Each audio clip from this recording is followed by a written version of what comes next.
I didn't expect to find a love story hidden behind a stone wall. It happened on our third day in Verona, after my fiancé disappeared into yet another meeting with a supplier for just an hour, and I wandered alone through a narrow courtyard that smelled like warm brick and crushed citrus. Vines climbed the walls like they were trying to reach something. There was a small wooden door half open, and inside, quiet as a chapel, women sat at a long table reading letters. Not postcards, not tourist notes, real letters, confessions folded into paper. A sign on the wall, written in careful English, explained the tradition. People leave letters here about love. The volunteers answer them. I should have taken it like a cute local ritual and moved on. I'm a fact-checker. I'm trained to observe, verify, stay outside the story. But something in me, some part I keep neatly packed away, leaned forward. Behind the table was a weathered box labeled Unanswered. I reached in, expecting teenage heartbreak or dramatic declarations. Instead, my fingers caught an envelope so old the paper felt like it might dissolve. The handwriting was elegant, slanted, and unmistakably a woman's. The date stopped my breath. 1973. The letter wasn't addressed to a man. It was addressed to her. I don't know if I'm brave, it began. But I know what I feel when you look at me. I stood there reading in the silence, the words turning the air heavier, my skin too aware of itself. It wasn't scandalous. It was tender. It was honest in the way only forbidden things are honest, because they have nothing to gain by lying. At the bottom, the signature, Margaret Hale. And beneath that, a line that felt like it reached straight through decades to touch my throat. If you never come back, I will live the life they want. But please know, somewhere in me, I will stay yours. I don't know what made me do it. Maybe the loneliness of being engaged to someone who looked at his phone more than my face. Maybe the way Verona makes you believe in fate if you stand still long enough. Maybe it was simply the injustice of a letter waiting 50 years in the dark. I took out my notebook, and I answered. If you want to hear what I wrote back, and how it led me to Margaret's granddaughter Clara, the last person on earth who believed in love like this, subscribe to the channel now, and tell me in the comments, what city are you watching from, and do you believe a letter can change a life? I've always been good at standing on the edge of other people's stories. My name is Emily Carter, and for most of my adult life, that skill has paid my bills. I work as a fact-checker for a national magazine, verifying dates, sources, quotes, making sure nothing exaggerated slips through unnoticed. I'm precise, quietly competent, the kind of person editors trust to clean up after the drama without becoming part of it. I like knowing what's true. I'm just less practiced at asking myself what I want. I was engaged when I came to Italy. Mark and I had been together long enough to feel inevitable to everyone else. He was kind, dependable, admired by my parents. Our relationship made sense in sentences that ended with periods, not question marks. We didn't fight much. We didn't surprise each other either. When he proposed, it felt less like a leap and more like a confirmation of what had already been assumed. Italy was supposed to be a celebration, part vacation, part pre-wedding tour, part convenient stop for Mark's business contacts. He loved itineraries, reservations, efficiency. I loved wandering. We traveled well together in the way people do when they don't ask much of one another emotionally. We shared photos, meals, hotel rooms, but rarely our inner weather. I told myself that was adulthood. Stability. Maturity. I've always loved stories, even if I chose a profession that keeps me from writing my own. Long before I learned to check facts, I wanted to be a writer. Not the kind who invents worlds, but the kind who notices quiet truths, what people almost say, what they swallow, what lives in the space between gestures. Somewhere along the way, practicality took the wheel. Writing became something I postponed, like a conversation I wasn't ready to have with myself. Travel has a way of loosening the seams you didn't know were tight. In Italy, I felt more observant than usual, watching couples argue softly in cafés, old women walking arm in arm through narrow streets, strangers exchanging glances that carried history. I noticed how easily I recognized love when it belonged to other people. How natural it felt to witness intimacy without asking what it stirred in me. Mark was busy most days, stepping away for calls, meetings, emails that followed us across time zones. I didn't resent it. His distance felt familiar, almost comforting. It allowed me to be alone without explanation. I filled the hours with walking, journaling, listening to conversations I didn't fully understand, but felt drawn to anyway. Italy didn't demand clarity from me. It invited observation. What I didn't realize then was how carefully I had constructed my life to avoid disruption. I had chosen a career that corrected rather than created, a relationship that felt safe rather than expansive. I told myself I was content. That longing was something people romanticized because they didn't know better. I believed love was something you managed, not something that rearranged you. I didn't yet know that the past has a way of finding receptive listeners, that some stories survive because they are waiting, not to be admired, but to be acknowledged. I was still under the impression that my role in Italy was passive, that I was there to witness beauty and return unchanged.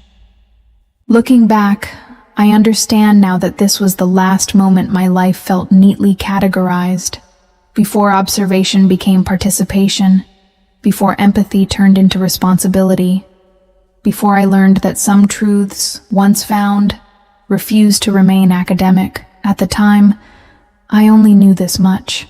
Something in me was paying closer attention than usual, and for the first time in a long while, I didn't rush to silence that feeling. I didn't go looking for anything that afternoon. After Mark left for his meeting, I wandered without direction, the way I always did when I wanted to think without admitting it. Verona felt slower than the other cities we'd passed through, less polished, more intimate. Streets narrowed unexpectedly, opening into small courtyards that felt like secrets you were allowed to discover only if you weren't in a hurry.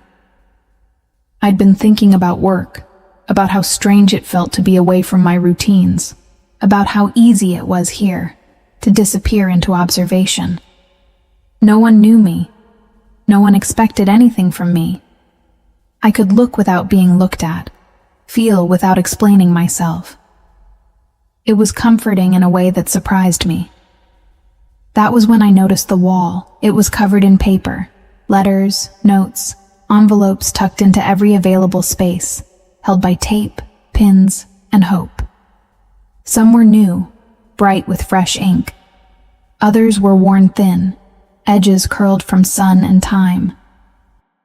A few women sat nearby, quietly reading, writing, folding pages with care. There was no performance to it, no spectacle, just attention. I stood at a distance at first, reading the small sign that explained the tradition. People wrote about love. Volunteers answered. That was all. It sounded naive. And yet, something about the seriousness with which everyone moved contradicted that. This wasn't entertainment. It was communion. I told myself I would just observe. But proximity has a way of inviting participation. I stepped closer, scanning fragments of sentences without meaning to. I waited too long. I was afraid. I loved her quietly. The words were simple, but they carried weight. I felt it settle somewhere beneath my ribs, familiar and uncomfortable at once. Behind the table was a box labeled unanswered. I hesitated longer than I should have. There was a line I had learned not to cross, between witnessing and interfering, between empathy and involvement. But curiosity won, the same way it always did. I reached in, telling myself it didn't mean anything. The envelope I pulled out was different immediately. Older, softer. The paper resisted my fingers, fragile from decades of being folded and unfolded. When I saw the date, I stopped breathing for a moment. Whatever was inside this letter had survived longer than most of the lives around it. I didn't read it right away. I carried it with me to a stone bench nearby, needing distance, needing space. When I finally opened it, I did so carefully, as if the words themselves might bruise. The handwriting was precise, unmistakably feminine, the voice measured, restrained, aching beneath the surface. It wasn't dramatic. It didn't ask for forgiveness or make demands. It spoke of love that had existed quietly because it had to, of choices framed as obligations, of a future accepted rather than chosen. And all the way through, it ran a single, unspoken question. What happens to a love that isn't allowed to live? By the time I reached the end, my hands were shaking. The name at the bottom, Margaret Hale, felt less like a signature and more like an invitation, or a responsibility. I didn't know which. I only knew that the letter didn't feel finished, not abandoned, waiting. I sat there longer than I meant to, the noise of the city fading around me. I thought about Mark, about how easily my life fit together, about how little it asked of me emotionally, about how often I convinced myself that comfort and truth were the same thing. When I finally stood, the envelope was still in my hand. I hadn't decided anything yet. I hadn't crossed any irreversible line. But something subtle had shifted, like a door left slightly open, letting in air I didn't know I'd been missing. And for the first time since arriving in Italy, I wasn't just observing a story, I was standing at the edge of one. I didn't answer the letter that day. I carried it folded inside my bag as I walked back to the hotel, aware of its weight in a way that had nothing to do with paper. It felt private in a way that unsettled me, like overhearing a confession that hadn't been meant for modern ears. I told myself I needed distance, time, perspective, that I was tired, that I was romanticizing something that belonged firmly in the past. That night, Mark talked through dinner about timelines, about flights we might change, meetings he wanted to reschedule. I nodded in the right places, smiled when appropriate, laughed when expected. The letter stayed with me, quiet and insistent, like a thought you try not to finish because you're afraid of where it leads. In bed, long after Mark fell asleep, I took it out again. I read it more slowly this time, noticing details I'd missed before. The restraint in the language, the careful avoidance of absolutes. Margaret didn't write like someone indulging in fantasy. She wrote like someone recording truth in the only way she'd been allowed to. There was no bitterness in it, just clarity. And beneath that, an acceptance that felt heavier than anger ever could. I tried to imagine what it meant to choose a life because it was safer than the alternative. To love someone quietly, then pack that love away and move on as expected. To grow older with the knowledge that the most honest version of yourself had been left behind, somewhere else. The thought unsettled me more than I wanted to admit. The next morning, Mark left early again. I told myself that if he had stayed, maybe I wouldn't have gone back. That proximity would have anchored me to routine. Instead, I found myself walking the same streets, drawn by something I hadn't yet named. The courtyard looked unchanged, letters still clinging to stone, volunteers still moving with deliberate calm. I sat at the edge of the space, watching for a long time. People came and went. Some left envelopes and didn't linger. Others stayed, rereading words as if waiting for them to say something new. I thought about my job, about how much of my life revolved around certainty, about how rarely I allowed myself to sit with ambiguity without rushing to resolve it. Eventually, I took out my notebook. I stared at the blank page longer than I should have. Who was I to respond? I wasn't a volunteer. I wasn't an expert in love or regret or courage. I was just someone who had found something unfinished. The rational part of me listed reasons to stop. Boundaries, appropriateness, the danger of opening doors you couldn't close again. But another part of me, quieter and harder to dismiss, insisted that silence was already a choice. I didn't try to be profound. I didn't try to fix anything. I wrote the only truth I felt entitled to, that her words had been found, that they mattered, and that someone had taken the time to listen. I told her I didn't know how the story ended, but that perhaps it didn't have to end in silence. When I finished, my hands were steady. Dropping the letter into the designated box felt ceremonial in a way I hadn't anticipated. Final, but not closed. I walked away before I could reconsider, before doubt could rewrite what felt honest in the moment. I told myself I'd done a small kindness, nothing more. And yet, as the day went on, I felt altered. Not dramatically, not in a way I could point to, just shifted. Like I had acknowledged something I'd spent years avoiding, the fact that truth doesn't disappear just because it's inconvenient. It waits, patiently, for recognition. That evening, Mark asked if something was bothering me.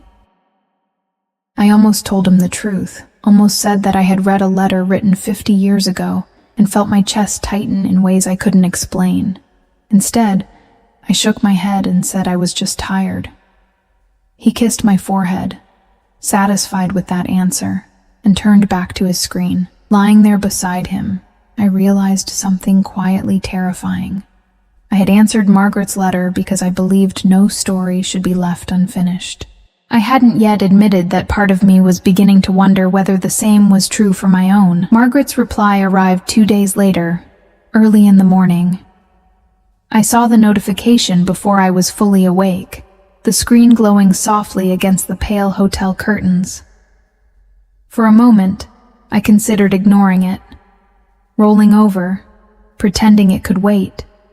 But my body was already alert, my chest tight with the kind of anticipation I didn't usually allow myself. When I opened the message, the tone was restrained, careful, as if she were testing the ground before stepping fully onto it.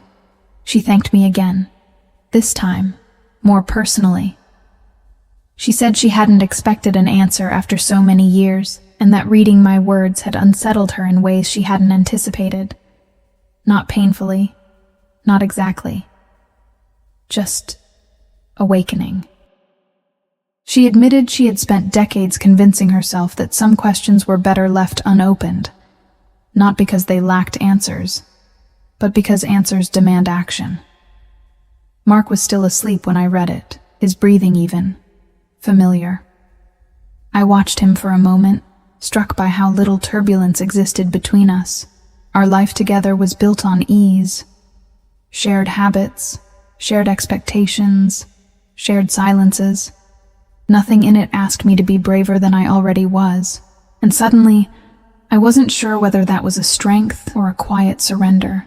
Margaret wrote about Italy with surprising clarity, about vineyards and long roads, and a woman she had loved with the certainty of youth. She didn't romanticize it. She acknowledged fear, social pressure, the lack of language to explain herself at the time. Loving another woman hadn't felt rebellious. It had felt natural, and therefore dangerous.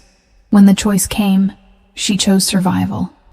I lived a good life, she wrote.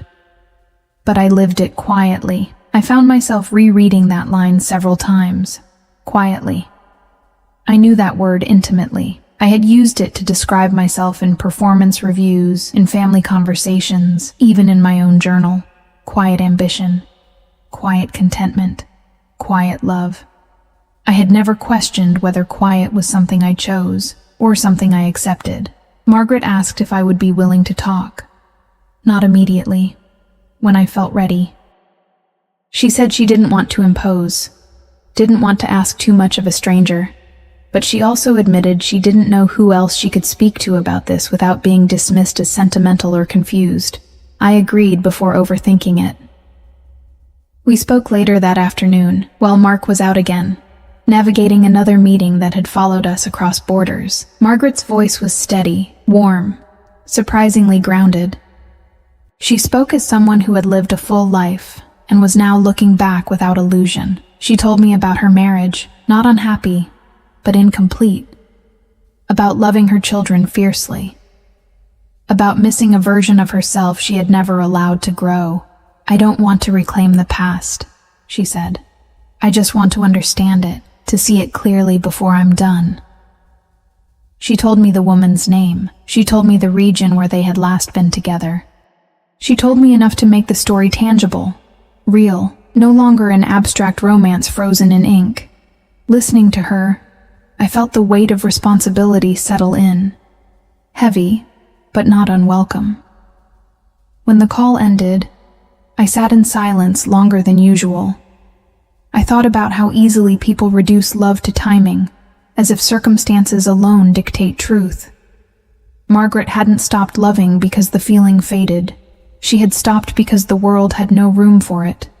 The injustice of that lodged itself somewhere deep inside me. That evening, I walked alone again. Italy felt different now, not just beautiful, but layered. Every street seemed to carry echoes. I wondered how many lives had unfolded quietly here, how many loves had been reshaped by fear and expectation. For the first time, I wasn't just a visitor. I felt implicated. Back at the hotel, Mark asked what I'd done all day. I told him I'd talked to someone. He nodded, distracted, already thinking ahead. I realized then how rarely he asked follow-up questions, how rarely I expected him to. Lying awake that night, one truth became impossible to avoid. Margaret wasn't asking me to help her find someone else. She was asking me to walk with her through a question she had never been allowed to finish asking. And somewhere beneath that request, something else stirred.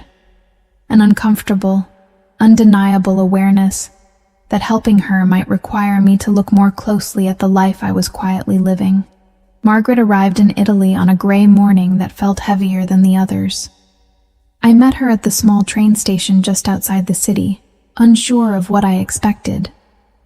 She was smaller than I'd imagined, but upright. Her posture carrying a kind of discipline that suggested a lifetime of restraint. When she smiled at me, it wasn't tentative. It was warm, grateful, and tinged with something that looked like resolve. This wasn't nostalgia bringing her back. It was intention. "You look exactly like your voice," she said after we hugged, briefly, carefully. Thoughtful. Before I could respond, someone stepped beside her. "This is my granddaughter, Clara," Margaret said. She insisted on coming. Clara Hale assessed me in a single glance. She was composed, efficient in the way she moved, already scanning the platform as if anticipating complications. Her expression was polite but closed, her handshake firm and brief. She didn't smile. She didn't frown either. She looked like someone who trusted preparation more than hope, and had been rewarded for it most of her life. "So, you're Emily," she said. Not a question. A confirmation. We walked together toward the car Margaret had rented, the dynamic immediately apparent. Margaret moved with careful optimism, absorbing details, breathing deeply as if grounding herself. Clara stayed alert, adjusting straps, checking times, mentally managing logistics. I hovered somewhere between them, suddenly aware of my role. Not quite guide, not quite guest, not quite outsider anymore. On the drive, Margaret spoke softly about the landscape, about how little some places had changed. Clara listened with visible restraint, responding only when necessary. When Margaret mentioned the letter, Clara's jaw tightened almost imperceptibly. "We've talked about this," Clara said, keeping her tone even. "Looking is one thing. Expecting something is another." "I'm not expecting," Margaret replied. "I'm acknowledging." Clara glanced at me then, her gaze sharper. "And you believe this is a good idea?" I chose my words carefully. "I think some questions don't go away just because time passes." She didn't respond immediately. When she did, her voice was cool, but not unkind. Time usually makes them quieter. Margaret smiled sadly, not the important ones. The tension settled into the car like a third passenger.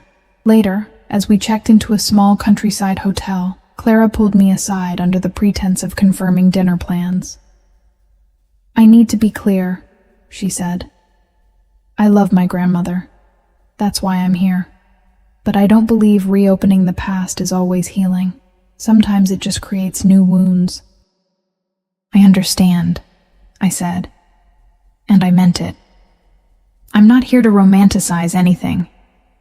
She studied my face, searching for something. Naivety, recklessness, motive. Whatever she expected to find, she didn't. "Good," she said finally, "because I won't clean up emotional damage caused by someone chasing a story." I should have been offended. Instead, I felt oddly seen. That night, the three of us shared dinner. Margaret talked more than she had earlier, energized by proximity, by purpose. Clara listened, correcting details, grounding stories, in fact. I noticed how easily they fit into their roles: caretaker and protected, skeptic and believer. Each convinced they were doing the right thing. At some point, Margaret excused herself early, fatigue catching up with her. Clara and I remained at the table, the space between us suddenly unguarded. "You don't look like someone who chases fantasies," Clara said quietly. I met her gaze. "Neither do you." A pause. Not awkward. Appraising. For the first time since this began, I felt something shift. Not in the story we were telling about the past, but in the present unfolding around us. Clara's resistance wasn't cruelty. It was fear, disciplined and rational, shaped by love. And standing there, between a woman searching for closure and a woman determined to prevent pain, I realized something unsettling. This journey wasn't going to change only Margaret. It was already beginning to ask something of me too. The search began the next morning, quietly. There was no dramatic announcement, no ceremonial start, just Margaret unfolding a small notebook at the breakfast table, its pages worn thin with age, and Clara reviewing a list of towns with logistical precision. Names were spoken softly, as if saying them too loudly might disturb something fragile. I watched the two of them work, memory and method moving side by side, neither fully trusting the other. Our first stop was a village surrounded by vineyards, the kind of place that looked unchanged for decades. Margaret walked more slowly there, her steps measured, eyes absorbing details with an intensity that suggested recognition rather than nostalgia. She pointed out a stone wall, a narrow road, a church bell she remembered hearing from a distance. Clara followed, attentive but guarded, noting addresses, asking practical questions, grounding every memory in verifiable fact. We asked carefully, not about love, about names, about people who might have lived there once, who might have left. Some locals remembered fragments, faces without stories, stories without endings. Each small lead brought Margaret hope and Clara restraint. I stayed between them, translating emotion into patience, reminding myself that the absence of answers didn't mean absence of truth. At lunch, Clara finally spoke what had been hovering unspoken all morning. "Even if we find her," she said, not looking at either of us, "there's no guarantee she'll want to be found." Margaret nodded. "I know." "And if she doesn't," Clara continued, "then I'll have asked the question out loud." Margaret replied, "That will have to be enough." The simplicity of the answer unsettled me more than resistance would have. I glanced at Clara, expecting a rebuttal, but she stayed quiet, her jaw tight. It occurred to me then that Clara's skepticism wasn't about disbelief in love. It was about the fear of reopening wounds she had spent years helping her grandmother live around. As the day stretched on, the rhythm of travel settled in. Driving, walking, waiting. In those in-between moments, Clara and I spoke more easily. About neutral things at first. Maps, weather, timing. Gradually, our conversation softened. She asked about my work, my writing aspirations. I asked about hers. She told me she liked systems, structure, things that could be fixed with planning and effort. People aren't like that, I said gently. No, she replied. That's why I prefer systems. There was something almost vulnerable in the admission. Not sadness, control. The kind that comes from watching someone you love carry pain quietly and wanting to prevent more of it. I felt a flicker of recognition that made me look away. That evening, we stayed at a small inn overlooking open fields. Margaret retired early again, exhaustion evident, but her expression peaceful. Clara and I sat outside with glasses of wine we hadn't planned to order. The air was cool, the sky wide and unassuming. You don't act like someone who's just passing through, Clara said after a while.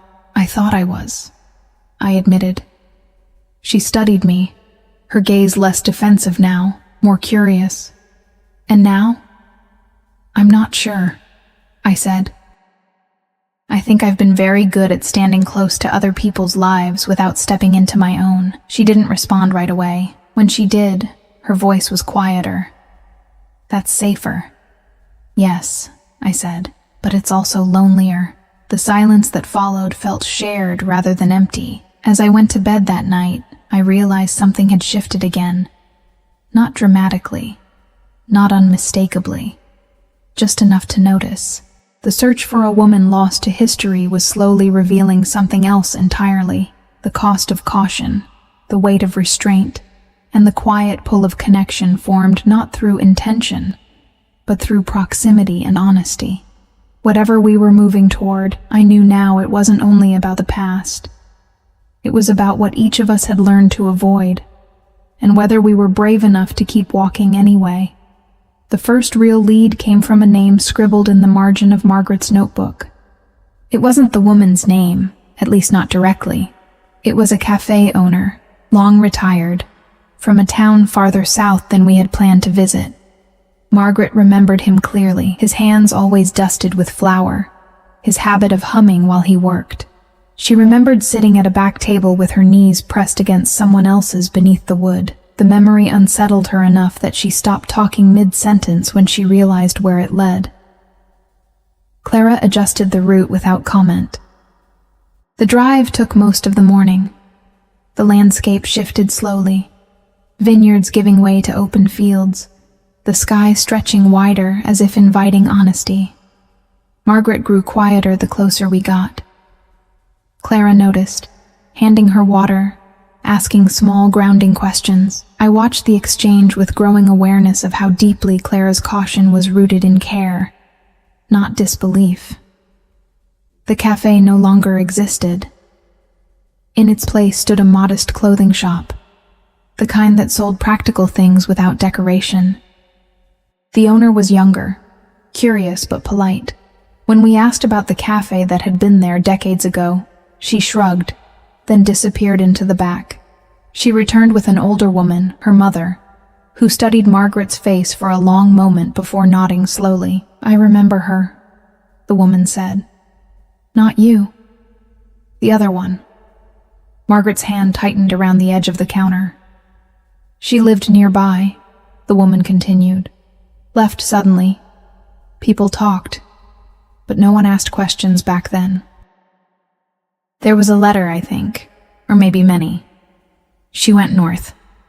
North wasn't much to go on, but it was more than we'd had. Outside, Margaret leaned against the wall, breathing carefully. She didn't disappear, she said. She was pushed. Clara looked at her grandmother, something unguarded flickering across her face. I'm sorry, she said quietly. It wasn't an apology for doubt. It was an acknowledgement of loss. That night, Margaret asked to be alone. Clara and I walked the narrow streets without destination, the air thick with unsaid things. The lead had changed the energy between us, less theoretical, more real. Clara stopped near a low stone wall, her shoulders tense. "This is the part I was afraid of," she admitted. "When hope turns specific. It's also when it turns honest," I said. She laughed softly, without humor. "You make it sound simple." "I don't think it is," I replied. "I just think avoiding it has a cost." She looked at me then, really looked. The distance between us felt charged in a way I couldn't dismiss as coincidence. I was suddenly aware of my breathing, of the way the night wrapped around us like permission. "You talk like someone who knows that cost," Clara said. I hesitated. "I think I'm starting to." Neither of us moved closer. Neither of us stepped away. The moment held, delicate and unmistakable, before Clara finally exhaled and turned back toward the inn. Later, lying awake, I realized the line had shifted. The search was no longer just about helping Margaret find a woman from her past. It was about confronting the versions of ourselves shaped by fear, by caution, by lives built carefully instead of honestly. And for the first time since this journey began, I felt the quiet pull of something dangerous. Not because it was reckless, but because it was real. We drove north the next morning. The atmosphere inside the car changed by the knowledge that we were no longer searching blindly. Margaret was quieter than usual, her gaze fixed on the passing landscape as if each mile carried weight. Clara drove with focused precision, both hands steady on the wheel, the kind of concentration that left little room for emotion. I sat in the back, watching the two of them, aware that the story we were moving toward had stopped being hypothetical. Whatever waited for us now was real, and close enough to touch. We stopped in a small town by mid-afternoon, following a name passed down through partial memories and hesitant confirmations. It wasn't the place Margaret remembered exactly, but it was near enough to make her breath shallow. She asked to rest before continuing. Clara booked a room without discussion, her efficiency returning like armor. That evening, Margaret went to bed early, exhaustion settling into her bones. Clara and I lingered outside the inn, the air cool, the sky stretched wide and indifferent above us.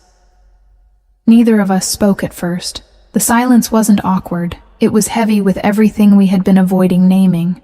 "You know this can't end cleanly," Clara said finally, her voice low. "I don't think love ever does," I replied. She turned toward me then, closer than she had been before. The distance between us felt charged, unmistakable. I was suddenly aware of how carefully we had been circling each other. Words chosen, glances restrained, feelings redirected into purpose. "This wasn't part of the plan," she said. "No," I agreed. But neither was the letter. For a moment, neither of us moved. Then Clara stepped closer, her hand brushing mine. Not accidental, not tentative. I should have stepped back. I should have remembered the ring, the responsibilities waiting across an ocean. Instead, I looked at her, really looked at her, and felt the quiet honesty of the moment settle into my chest. She kissed me first. It wasn't rushed. It wasn't dramatic. It was careful, searching, like a question asked without words. I responded before doubt could catch up, the kiss deepening just enough to make everything else fall away. When we pulled back, our foreheads rested together, breath uneven, the night suddenly too quiet. "This complicates things," Clara whispered. "Yes," I said, and meant it as both a warning and a truth. We didn't kiss again. We didn't need to. The space between us was altered, irrevocably. Clara stepped back first, running a hand through her hair, reassembling herself with visible effort. "We should stop," she said. "Not because it doesn't matter, but because it does." I nodded, the ache in my chest sharp but clear. "I know." That night, lying alone in my room, sleep refused to come. The kiss replayed in my mind, not as a mistake, but as a recognition. I thought of Margaret, of the love she had once hidden because the world hadn't allowed it space. I wondered what it meant that decades later, I stood at a similar threshold, aware, awake, and afraid. The difference was choice. The next day would bring answers for Margaret. But the night had already given me one. Some truths, once touched, refused to return to silence. The house was smaller than Margaret remembered, but the hesitation in her steps suggested the memory had always been heavier than the place itself. It stood at the edge of a quiet town, pale stone softened by time, shutters half closed as if the building itself were undecided about being seen. Margaret paused at the gate, her hand resting on the iron longer than necessary. Clara stood close, attentive without intruding. I stayed a few steps back, aware that whatever happened next did not belong to me, but that I would witness it all the same. The woman who opened the door was older, yes, but unmistakable.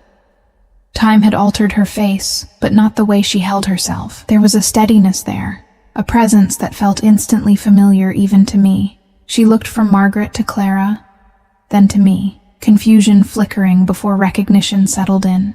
Her breath caught, not sharply, but deeply, as if something long held had finally been released.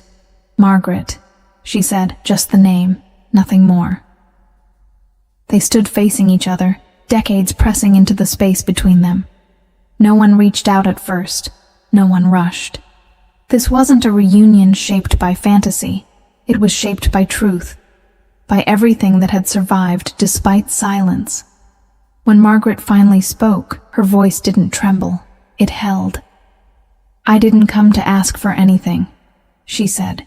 "I just needed to see you, to know you were real." "I always was," the woman replied softly. "So were you." They sat together at a small table by the window, hands eventually finding each other, not urgently, not possessively, but with a familiarity that defied explanation. They spoke of choices made under pressure, of love shaped by fear, of lives lived with parallel longings. There was no bitterness in it, only clarity, only recognition. Clara watched quietly, her skepticism dissolving into something gentler. When Margaret spoke of the marriage she had lived and the silence she had carried, the woman across from her nodded, not in judgment, but in understanding. Neither had been wrong. They had simply been young in a world that offered no shelter for the truth they carried. At one point, Margaret laughed softly, a sound that surprised all of us. "I thought finding you would hurt," she admitted. "But it doesn't." It feels like finishing a sentence I never got to end. The woman smiled, tears lining her eyes. "I've been listening for it for 50 years. Outside, Clara and I waited, giving them space. The air felt lighter somehow, as if the past had finally been acknowledged and released.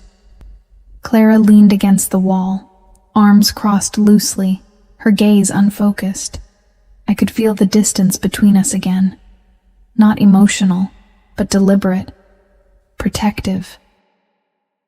"She didn't lose anything by coming here," Clara said quietly. "I was wrong." "You weren't," I replied.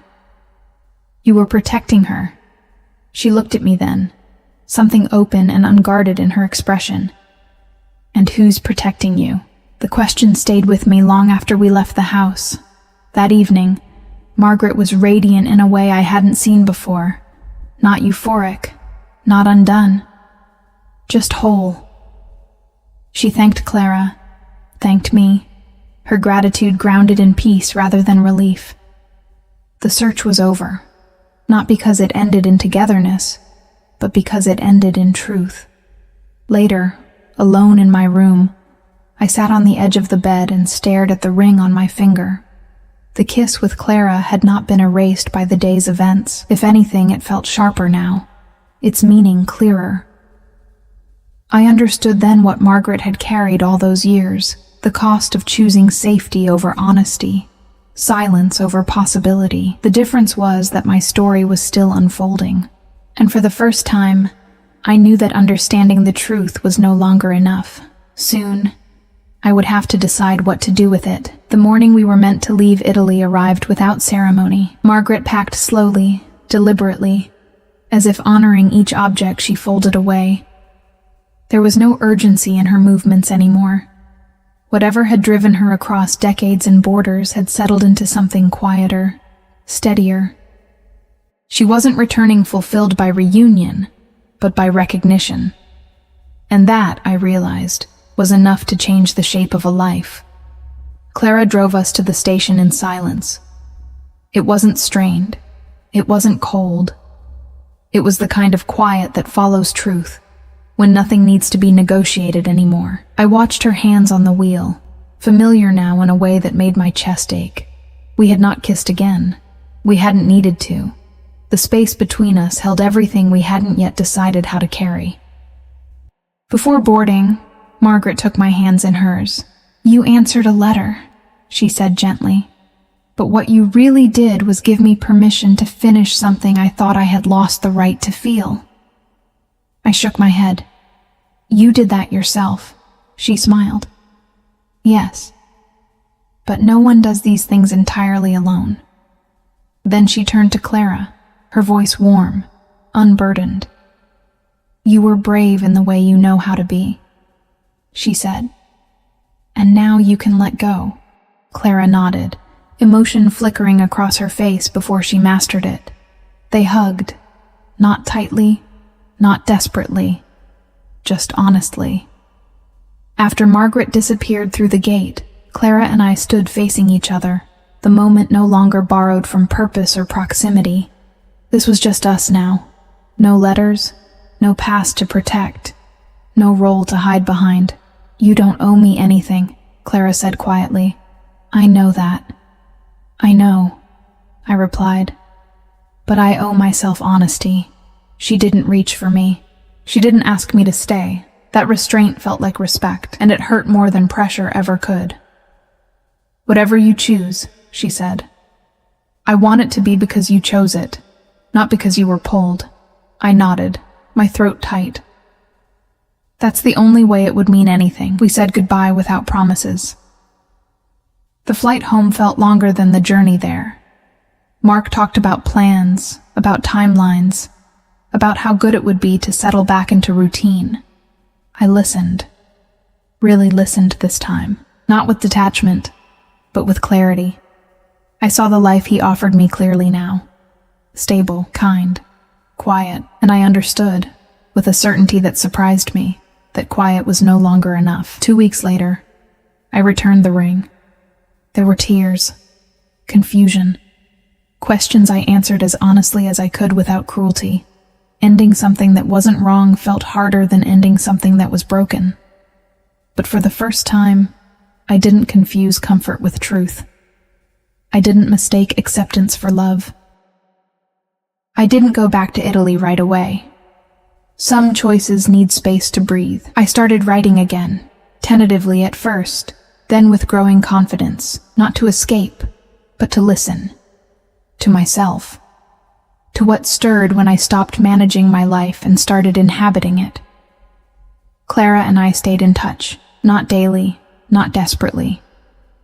We wrote the way people do when they are allowing something real to unfold. Slowly, honestly, without guarantees. Months later, when I finally returned to Italy alone, she met me at the station. This time, there were no questions left unanswered. Some stories are written in ink and sealed away by fear. Others wait patiently, trusting that someone, someday, will be brave enough to continue them. This one did. And for the first time in my life, I did too. I returned to the courtyard in Verona on a quiet afternoon, months after everything had changed. The wall was still there, layered with paper and hope. Some letters were new, bright with urgency. Others had faded, their corners curling softly, as if time itself were learning how to let go. I stood there longer than necessary, not searching for anything in particular, just breathing in the familiarity of a place that had once altered my trajectory, without asking permission. Clara stood a few steps behind me, hands in her coat pockets, watching, not the letters but me. We didn't live in Italy, not permanently. Life, as it turns out, is less cinematic than the moment of choosing it, but we returned often, enough to feel rooted, enough to know that love doesn't need permanence to be real, only presence. Margaret wrote to me every month, sometimes about the weather, sometimes about memories that no longer hurt when she touched them. Once, she wrote simply, "I no longer wonder who I might have been. I know." That letter lives folded inside my journal, not because it defines me, but because it reminds me what courage looks like when it's quiet and lived daily. Clara still preferred facts, structure, systems. But she laughed more easily now. She allowed uncertainty to sit at the table without trying to control it. Watching her change taught me something important. Love doesn't erase who we are. It softens the places where we learn to armor ourselves. On my last visit, I wrote a letter of my own. Not to leave behind, not to be answered. Just a few lines, folded carefully, slipped into my bag. Some stories don't need witnesses. They just need acknowledgement. As we walked away from the courtyard, Clara reached for my hand without hesitation. I realized then that the greatest gift that letter had given me wasn't love itself. It was permission to choose a life that felt true, to step into my own story, and to never again confuse silence with peace. Some love stories wait decades to be found. Others begin the moment you finally